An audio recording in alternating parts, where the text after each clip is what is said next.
ko den aduna hasi khanguduna honrubu naida bangarang satra sing mayam khongjang si ekoi arai banate ko si knock a door ni ko thong thili ni ko government gi nebiri badugumba official sing tawbungam ba minister sing tawbungam ba leader sing ko satra mayam jing je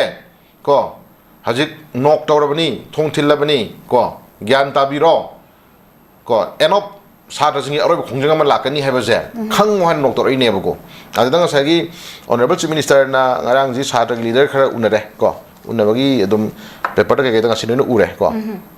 थाजा पीरे honourable chief minister ना हंदकी लाकदोरिबा सगी assembly की assembly दा को हंदकी लाकदोरिबा assembly दा सुन सोइदन NRC को तांग जिको पुथो खनरानी ना हजि थमे को साइड लांगी पॉइंट दे लेरिन खोइ हंजनी पॉइंट दे इश्यूज खुदिंग मक्सी असी अना यावबा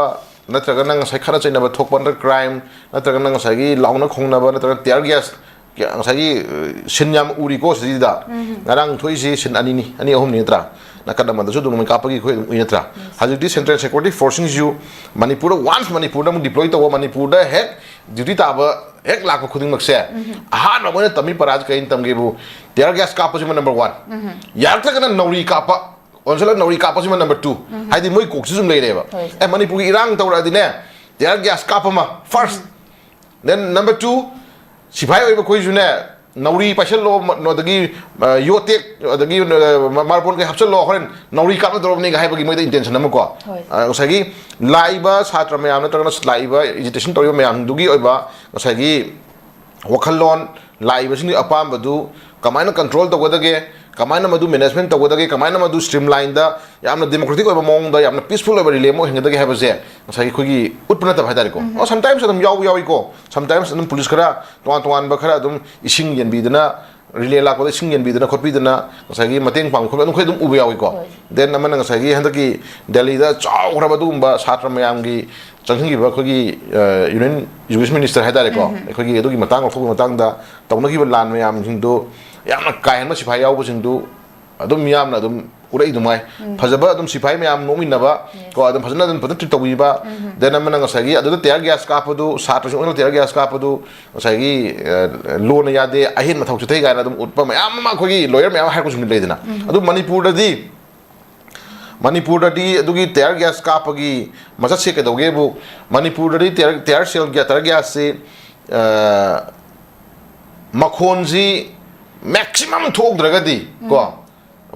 तेयर गैस काप भेलू लितबी ता लेना हरेब को मीगिना मरु म काप तेयर गैस म काप मतम द तेयर गैस म काप दुगी मागी भेलू जे वाहन लेब को कोइ सिदना ngसागी मरु जे ngसागी हेक त कंटिन्यूस मरु जे हेक त रोबि द कापौद्रगदी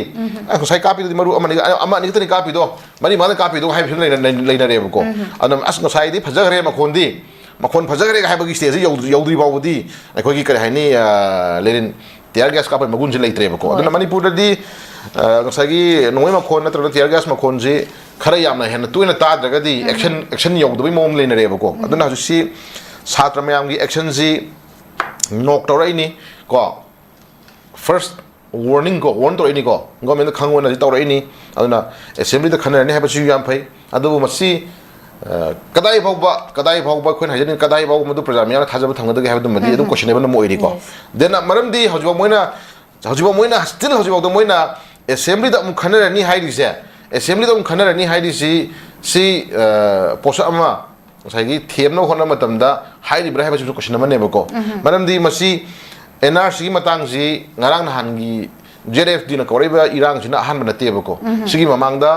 लेंगा की होम मिनिस्टर ना स्पेशल इनवाइट तौदना फमिनगी यावरे अदगी मोइना तोंगाना मोइना इम्फाल होटल दा मोइ तोंगान 2 days की सेमिनार पाथोक्तना खन्नबा लेग्रे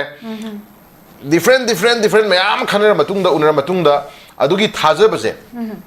अखोन हाइजनिंगिदना लेइबे एमएलएस मयाम ना अपोजिशन हाबदले रूलिंग हाब लेते को लेइबा ngसागी रूलिंग पाइब कंगबु जिंजिना लाओ अपोजिशन कंगबु लाओ को सिदी कोई स्टेट की ओबे इशू नी को सिदी द कोई रूलिंग वाले अपोजिशन वाले कोई पुन्ना joint signatory to minarkan koi NRC matang simadi koi amat to leminasi ko worep long hona minasi koi chap chana muk tau si ga haibase hai ning me leyeb ko aduna sagi areas di da madugi ꯇꯔꯦꯠ ꯇꯔꯥ ꯊꯣꯛꯅ ꯎꯅꯈ꯭ꯔꯕ ꯃꯇꯨꯡ ꯀꯣ ꯎꯅꯈ꯭ꯔꯕ ꯃꯇꯨꯡ then ꯈꯟꯅꯈ꯭ꯔꯕ ꯃꯇꯨꯡ ꯉꯁꯤ ꯐꯥꯎꯕꯗ ZFDꯅ ꯍꯥꯏꯔꯤꯁꯤ ZFDꯅ ꯍꯥꯏꯔꯤꯁꯤ ꯊꯥꯖꯕꯁꯤ ꯄꯤꯔꯛꯇꯕꯗꯒꯤ ꯍꯧꯔꯛꯈꯤꯕ ꯈꯣꯡꯖꯪꯅꯤ ꯍꯥꯏꯔꯦꯀꯣ ꯑꯗꯨꯇꯥꯔꯒꯗꯤ ꯊꯥꯖꯕꯁꯤ ꯄꯤꯔꯛꯇ꯭ꯔꯤ ꯁꯤ ꯃꯤꯌꯥꯝꯒꯤ ꯈꯣꯡꯖꯪ ꯑꯃ ꯂꯥꯛꯄ ꯃꯤꯌꯥꯝꯒꯤ ꯏꯍꯧ ꯑꯃ ꯂꯥꯛꯄ ꯃꯤꯌꯥꯝꯅ ꯉꯁꯤ ꯃꯨꯛꯅꯕ ꯑꯃ ꯂꯥꯛꯑꯀꯥꯟꯗ ꯉꯁꯤ ꯀꯔꯤ ꯍꯥꯏꯅꯤ ꯍꯥꯏꯐꯦꯠꯇꯪ ꯃꯣꯏꯒꯤ ꯋꯥꯈꯜꯂꯣꯟꯗꯀꯣ ꯃꯣꯏꯒꯤ ꯋꯥꯈꯜꯂꯣꯟꯗ ꯉꯁꯤ ꯁꯥꯇ꯭ꯔ ꯃꯌꯥꯝ ꯊꯣꯛꯂꯛꯇꯨꯅ ꯇꯧꯔꯤꯕ ꯏꯔꯥꯡꯁꯤ ꯎꯔꯛꯑꯀꯥꯟꯗ ꯃꯣꯏꯒꯤ ꯋꯥꯈꯜꯂꯣꯟꯗ ꯁꯤ ꯇꯧꯍꯧꯗ꯭ꯔꯒꯗꯤ ꯁꯤ ꯋꯥꯁꯦ ꯍꯥꯏꯍꯧꯗ꯭ꯔꯒꯗꯤ ꯁꯤ ꯈꯟꯅꯍꯧꯗ꯭ꯔꯒꯗꯤ ꯀꯣ ꯑꯩꯈꯣꯏꯁꯤ ꯌꯥꯔꯔꯣꯏ ꯈꯜꯂꯀꯥꯟꯗ ꯃꯗꯨꯗ ꯍꯥꯏꯕ ꯃꯥꯟꯕꯒꯤ ꯃꯑꯣꯡꯁꯨ ꯌꯥꯎꯔꯛꯏꯕꯀꯣ ꯅꯠꯇ꯭ꯔꯒꯗꯤ ꯇꯁꯦꯡꯅ ꯃꯣꯏꯅ ꯃꯃꯥ ꯂꯩꯕꯥꯛ ꯅꯨꯡꯁꯤꯕ